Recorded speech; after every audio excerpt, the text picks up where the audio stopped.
Lezzetse halkımız lezzetse. Ale.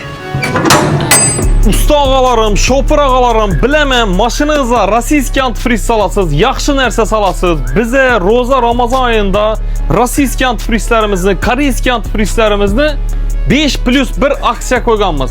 Nima qilasiz? Kelasiz Roza Ramazan ayında oyna oxirigacha 5 litr antifriz xarid etsangiz 1 litr antifriz sovg'a bo'ladi, podarka bo'ladi. 10 litr antifriz xarid etsangiz 2 litr antifriz shunday bonus qo'shib beriladi. Roza Ramazan oyimizda barchamize manfaatli bo'lsin. 5 litr antifriz xarid etsangiz 6-si podarka bo'ladi, og'ajonim. Ma'lumotlarga göre her 2 yılda bir antifrizni almashtırib turish kerak avtomobillarni. Antifrizingizga bir qarab qo'ying og'ajonim. Qolaversa 10 litr xarid etganda 2 litri sovg'a bo'ladi. Bu aksiyamiz Roza ayında 2 filialimiz ham amal etadi. Birinchi filialimiz Diyar avtomarket dükanımız bo'ladi, ikkinchi filialimiz Zatchas bozorining ichida 170-dükan bo'ladi. Bundan tashqari yengil avtomobillarni barcha turdagi akkumulyatorlarini ham Roza Ramazan ayında 5% skidga qilib beramiz.